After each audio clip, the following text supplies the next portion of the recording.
Bill, you want to start the meeting?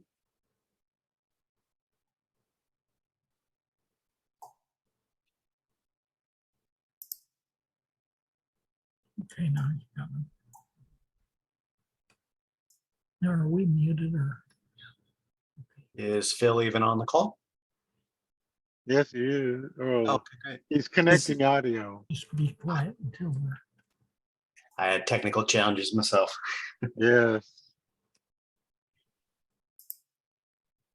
Yeah, I think somebody should start the meeting already because, well, Phil?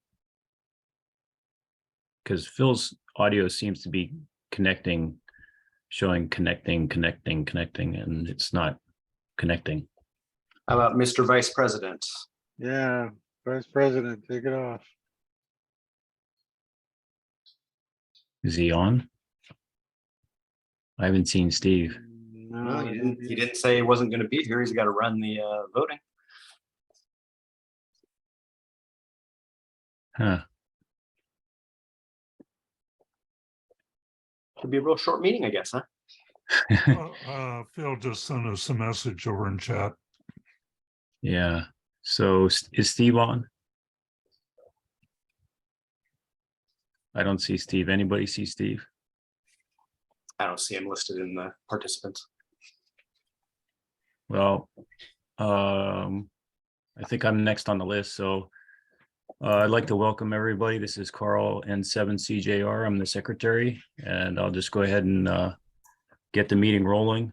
I think David is going to do a presentation. We're going to start off with that. So if Scott can go ahead and let David have the floor, we'll get the presentation going at this time. Yes, he's able to share. Okay, stand by. I'm going to get things here in motion. Okay, let me just. All right, it'll take me a second to share audio, so let me get that there. And get the share.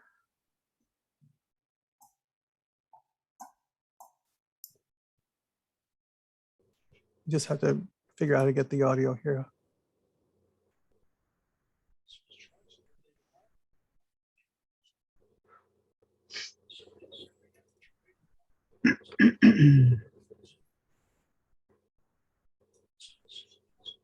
Oops.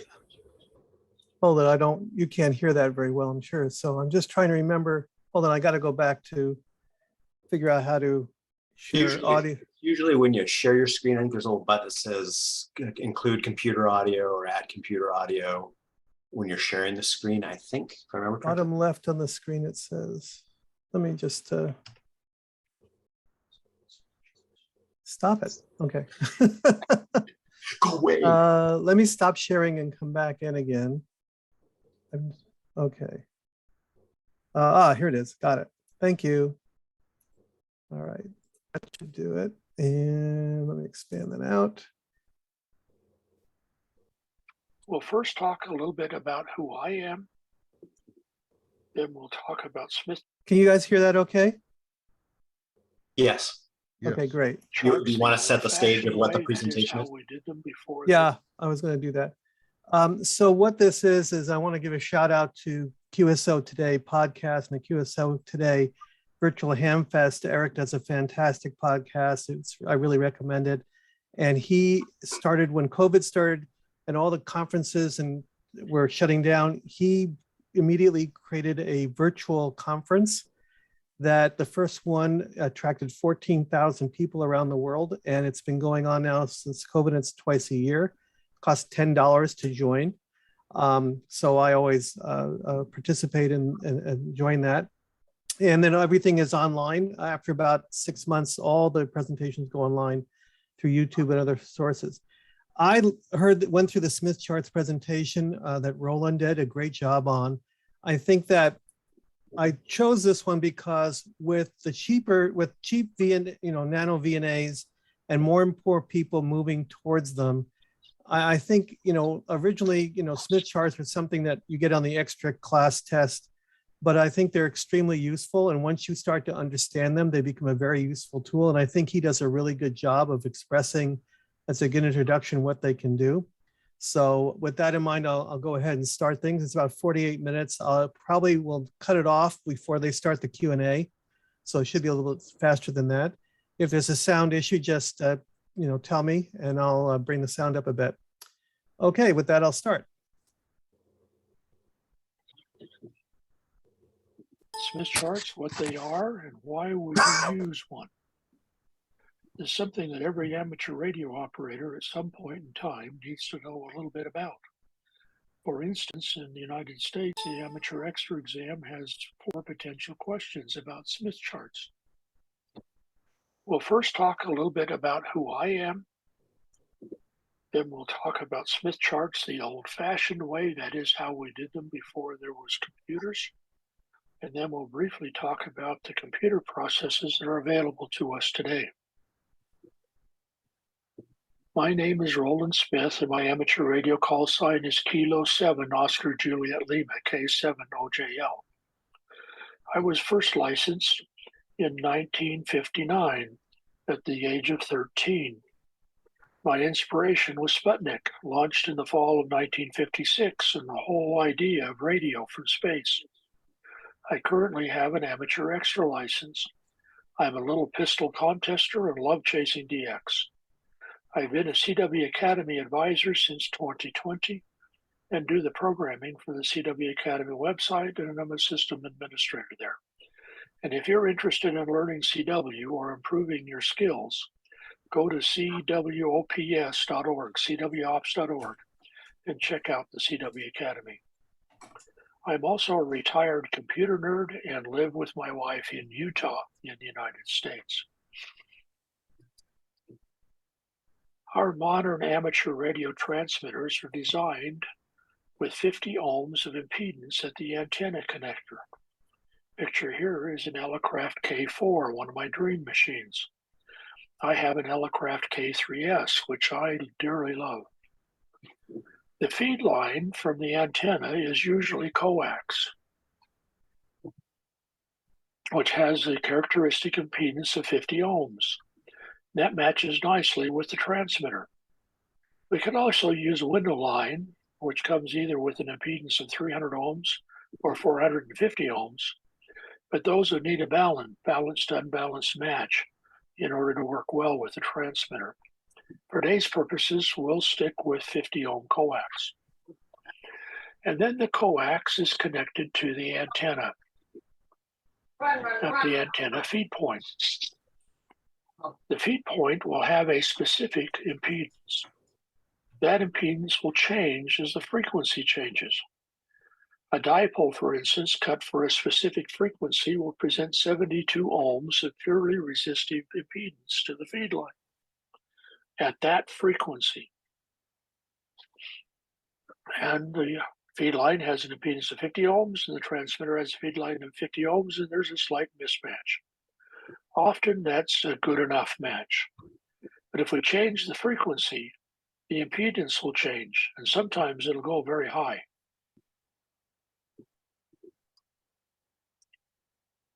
Remember that impedance is a complex number. Complex number, like life, are part real and part imaginary. Impedance is measured in ohms, and the symbol is an uppercase Z, Z. The first number is the resistance portion of the impedance. Then added to or subtracted from that is the reactance value. The lowercase j is the value of the square root of -1. That number does not exist. It's an imaginary number.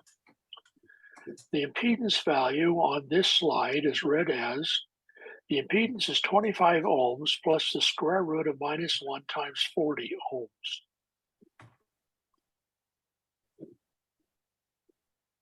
I have an end-fed half-wave antenna. It's supposedly pretty good for 80 through 10 meters. I took a look with the antenna analyzer to see what the antenna looked like on 10 meters.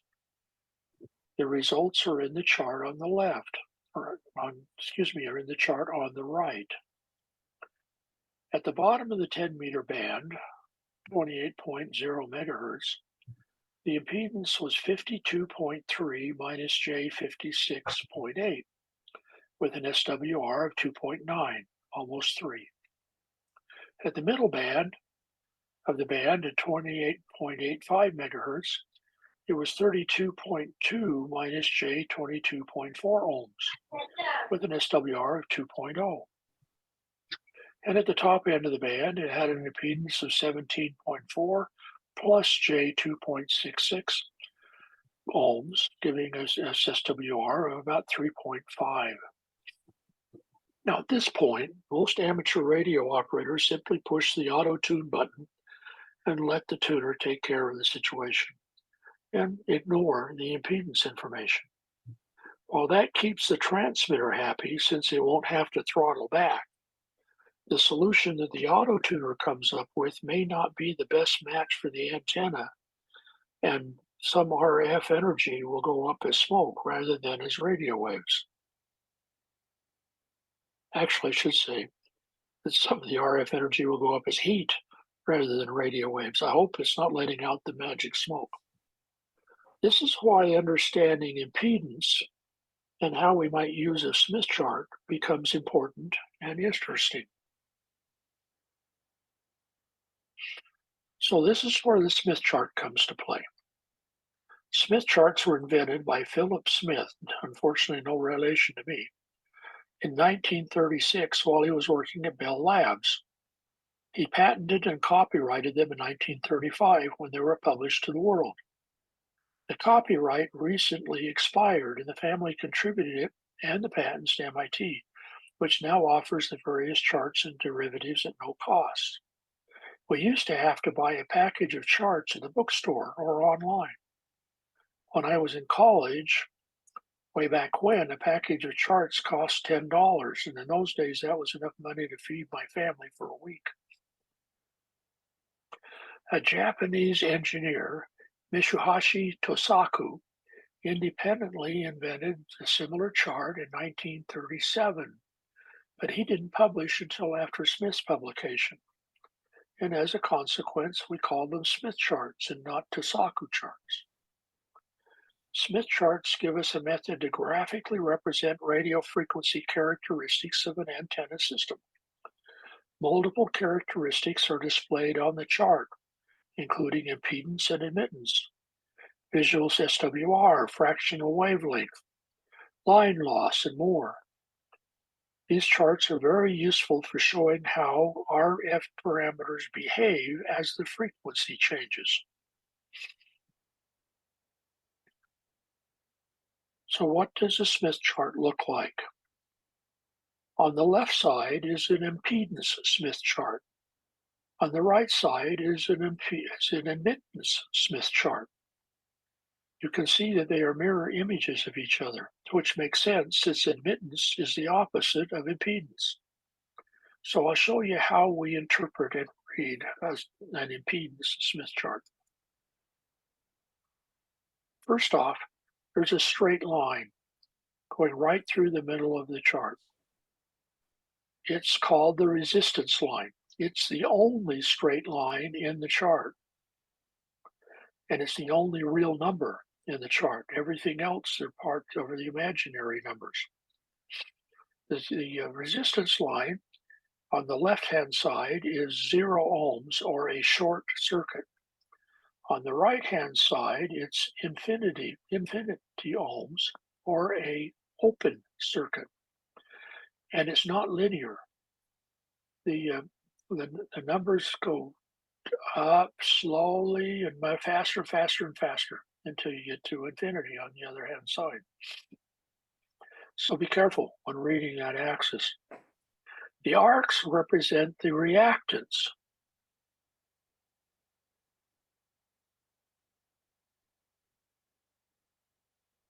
And that's where we plot the imaginary portion of the impedance information. The circles represent constant resistance circles. That is, the resistance along that circle is the same. However, the impedance changes. The reactance changes as you move around the circle. You'll start up here with a very high inductive reactance. It'll move to zero reactance and then go on to a very high capacitive reactance. And so the top part of the chart is primarily inductive in value. The bottom part of the chart is primarily capacitive. In order to plot our information on the impedance chart, we have to first normalize the impedance, because this chart can be used in all kinds of ways. In the amateur radio world, we want our base or characteristic impedance to be 50 ohms. If we were in the video world, we'd probably want 75 ohms. Microwave and cellular systems use different base impedances. To normalize our numbers, we divide each side of the impedance equation by 50. For the low end of 10 meters at 28.0 megahertz, the normalization would divide 52.3 by 50, giving us 1.05, and then 56.8 divided by 50, yielding 1.14. And the normalized equation is Z equals 1.05 minus J 1.14 ohms. We can do the same thing with the midpoint impedance and the high end impedance. And now we can plot them on the chart. So here we go. We'll plot the first number, which has a resistance value of 1.05. So we start at 0 and we move down the chart until we find 1.05, which turns out to be about right here. And then we follow the reactance arc down till we find the reactance for this one, which is 1.14 ohms, which is about right there. And so we can put that plot on the chart. Then we'll go to the middle point. We find the point on the resistance axis for 0.64 ohms. We come down here and we'll find it someplace about here. And then we follow the reactance arc down until we get to a reactance value of 0.44. And then we can plot that number. Finally, we can plot the impedance for the 29.7 megahertz. We come down the resistance line until we find 0.3, and then we go up till we get to 0.05 and mark that. At this point, we can now draw a line between all of the points. And now we have every frequency between 28.0 to 29.7 represented on this chart. As a side note, what does an admittance chart look like? Well, since admittance is the reverse of an impedance chart, we can, this axis right here is the conductance axis, which is the opposite of resistance. The curved lines are the sustenance arcs, which is the opposite of reactance. The circles are conductive, the constant conductance, which is the opposite of constant resistance. Impedance charts are useful if we're going to be working with elements like capacitors and inductors in series. Admittance charts are useful if we're adding elements in parallel. And so consequently, there are combination charts that have both the admittance and the impedance on the same chart. So here's an example of one. The impedance information is in red. The admittance information is in blue. Now, since admittance is the opposite of impedance, then we can plot the same numbers, but we also have to do it on the inverse. So the conductance, which is the opposite of impedance, would be 1 minus the resistance number. The reactance is the opposite of sustenance, and so consequently that would be 1 minus the reactance value, and that way the points come out to be exactly the same on the chart, no matter whether we're looking at admittance or we're looking at impedance. Okay, we plotted our numbers. What can I do with them, and what does this information tell me? So for the next few slides, we're going to explain what's on the Smith chart and how to interpret it. The figures will be as large as PowerPoint will allow me to make them, which means some of them are a bit of an eye chart. In the first case, we take the chart that has our 3 plot points on them, and then we use a compass. We put the point here, which is r equal to 1, and we put the pencil on our on our midpoint, and then we draw a circle. This is the VSWR for that point, and every point around this circle has the same SWR. It has different reactances, but it has the same SWR. We could do the same thing with the outer point.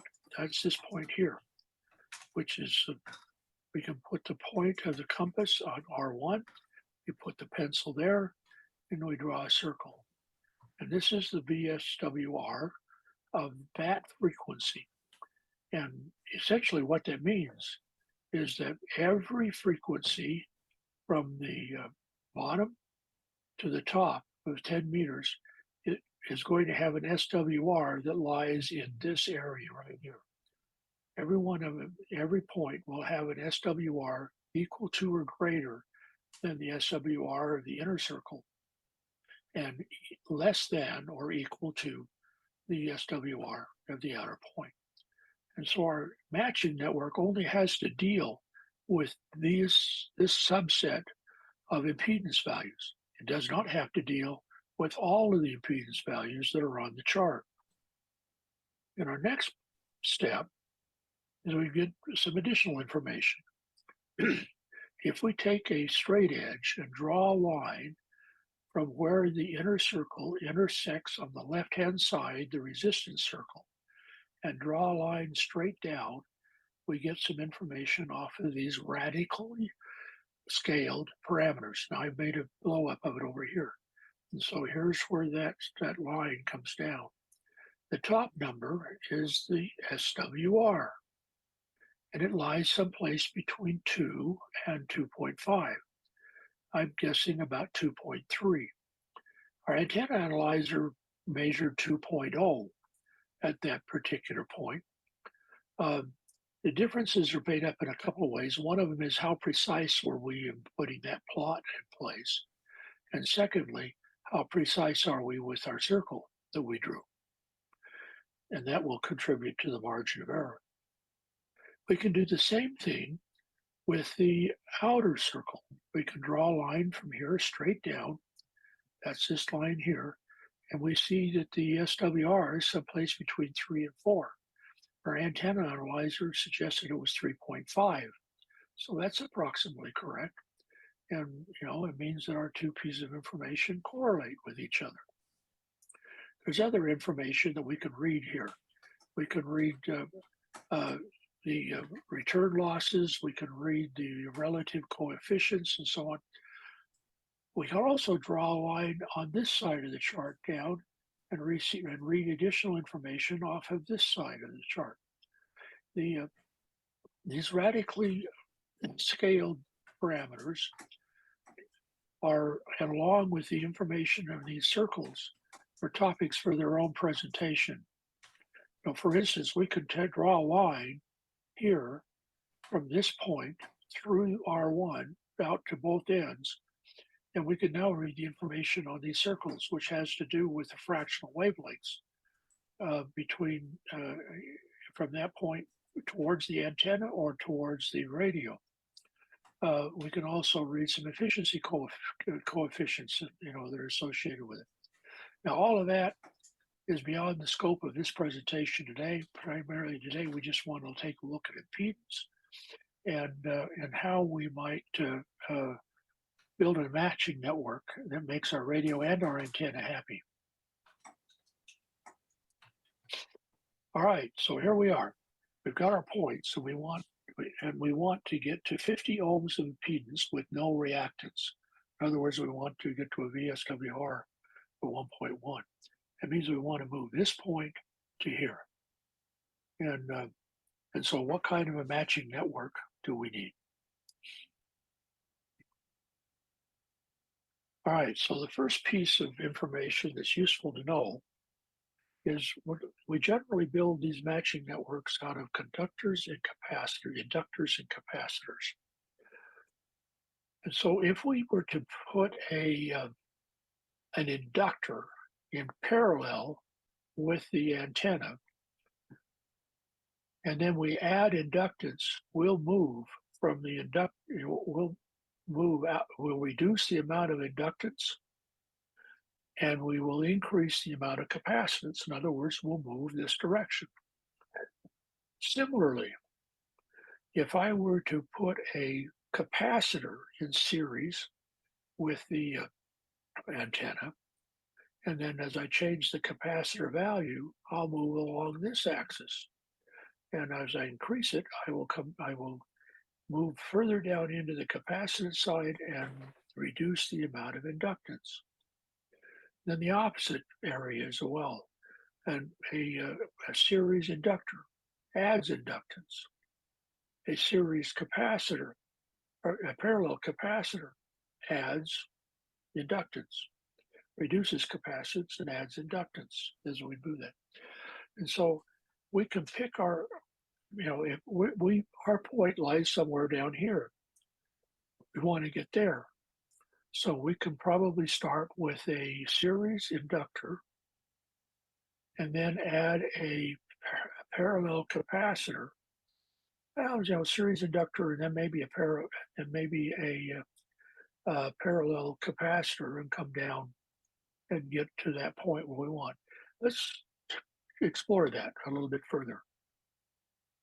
All right, so there are essentially four common topologies.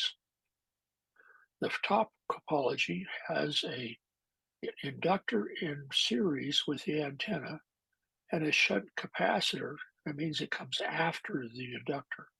A shunt capacitor parallel to the antenna. And in that case, if we change the inductor values, we move counterclockwise along the resistance circle. And the capacitor values will move clockwise along the conductance circle. If we change that around, so we've got a series capacitor and a shunt inductor, exactly the opposite happens. But now we're moving counterclockwise.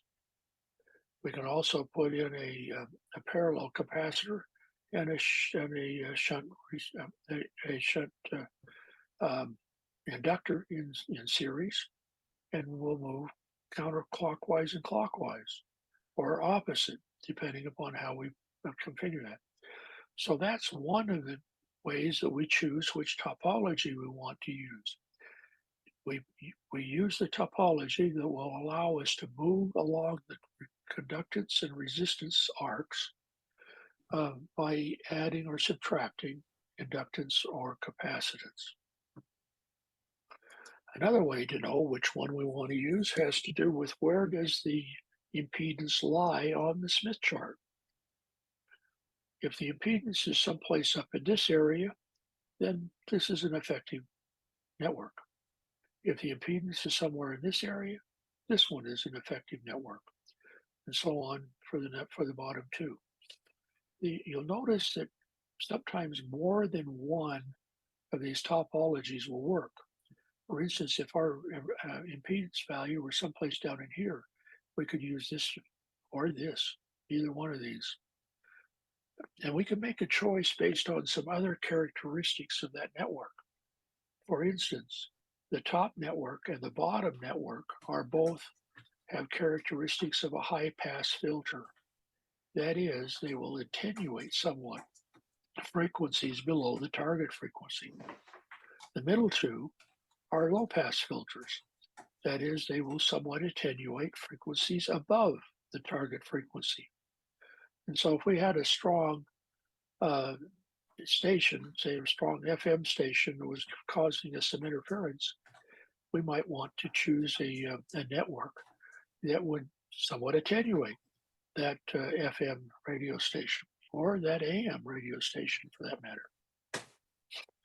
Now, in the days of slide rules and abacuses, we would do these calculations by hand. I would calculate how far do I need to move along a conductance or a resistance arc, from what value to what value, and then know what the difference between the two of them is. And then I would go to a chart, a book, or today one online, and look it up. And it would tell me, if I'm using an inductor, how many nanohenries to add or subtract.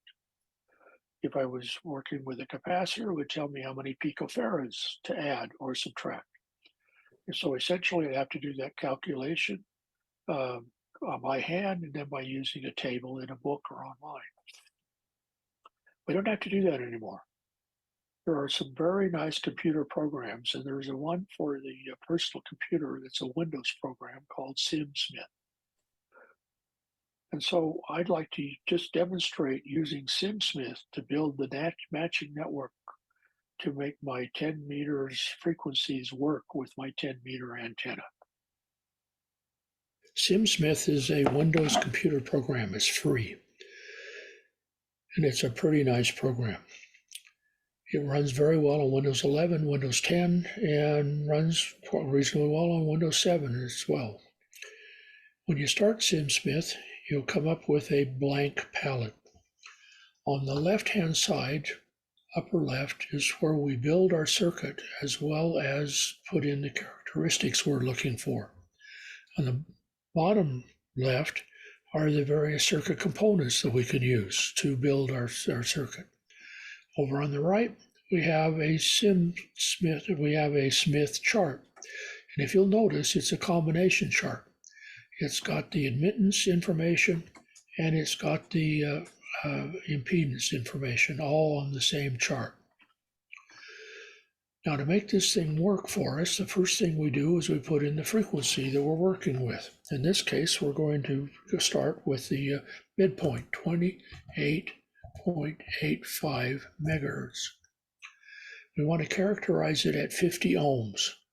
And SimSmith is going to do the normalization for us. We don't have to do it ourselves. We enter in this place the resistance value, which was 32.2 ohms. And then we enter the J value, which was minus 22.4. And it plotted.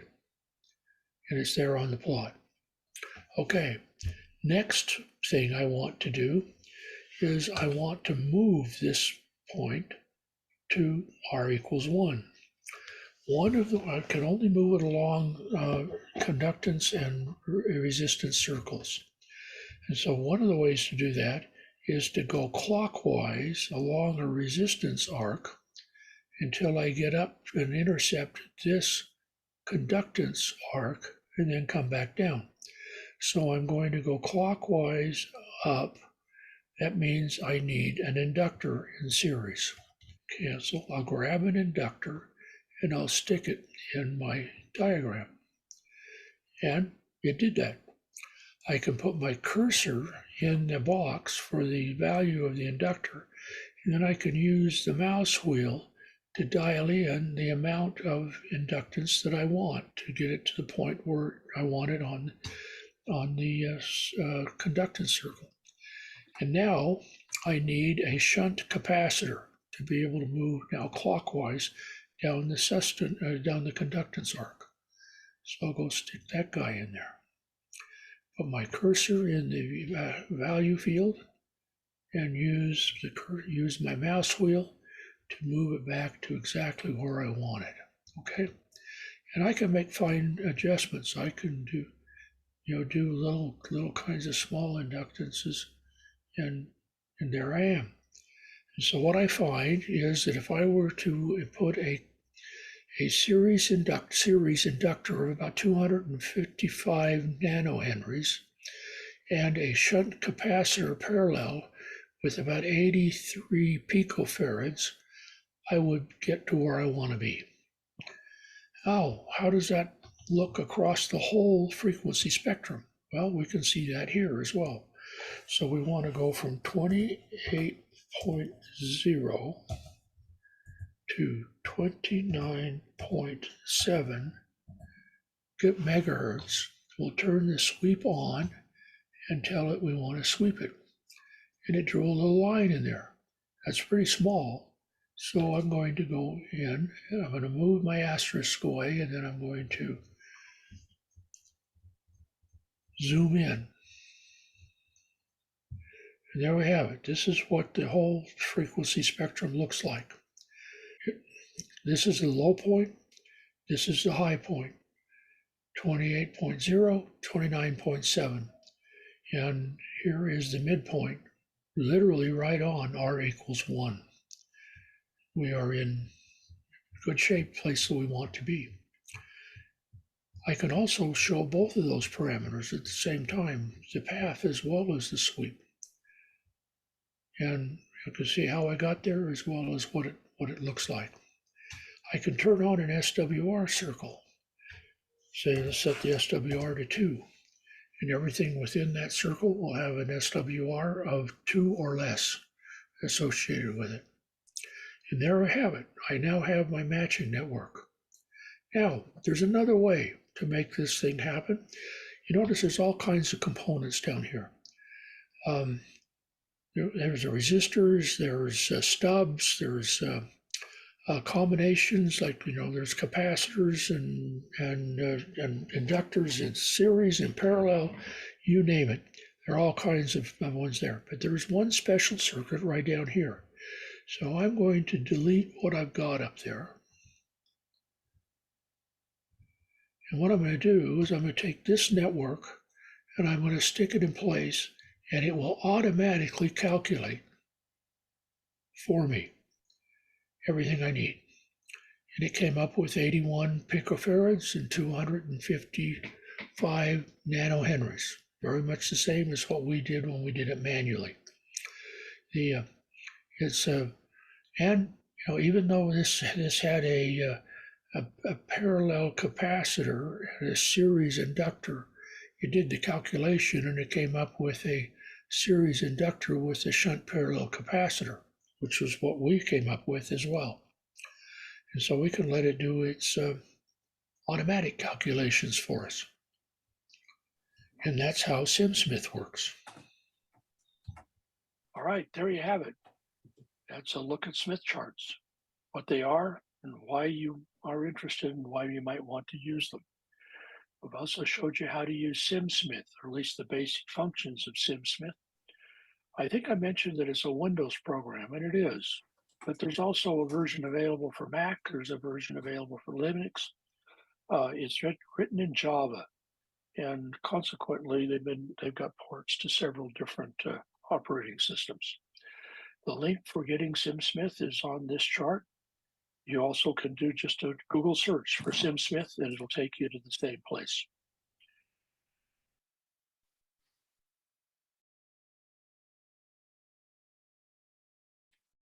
So that was, I thought, a great overview of Smith charts. And, I think one of the things I'd like to bring up is a lot of the nano VNAs and the rig experts and the other high-end analyzers, they have USB ports, and there is software that can download the information from those devices and give you plots similar to what you get on your screens for the nano or the rig expert, but you have them on your computer screen. You can save them, you can manipulate them. Mark had a really good point that a lot of antenna modeling software will actually send information to SimSmith, and that's fantastic. I thought the whole thing was really cool and a great explanation that he does of how to bring things in line. A lot of this stuff, in some respects, these networks, as you told me, right, are topologies that are used inside your antenna tuners as well. So before we go off of this, does anyone have any experiences or that they want to share about this, their uses, or do they have any questions that maybe the cumulative audience could answer or for them? This was one of the objects that I used in 2019 to design the super duper field day super loop that we used. Mr. SimSmith.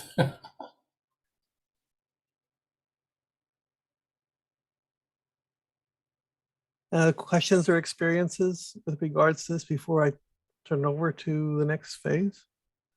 I was excited when I saw this presentation because I thought it was really well done, and I actually went out and started using SimSmith to play with a couple of things as well.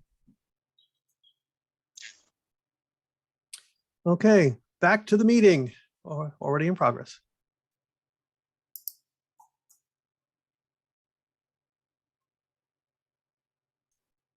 Is that over to Phil or Carl or?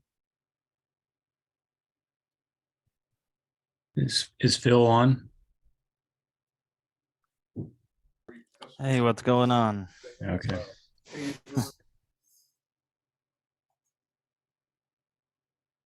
Oh, we should probably take a few minutes break here, and then we'll get started with our business meeting.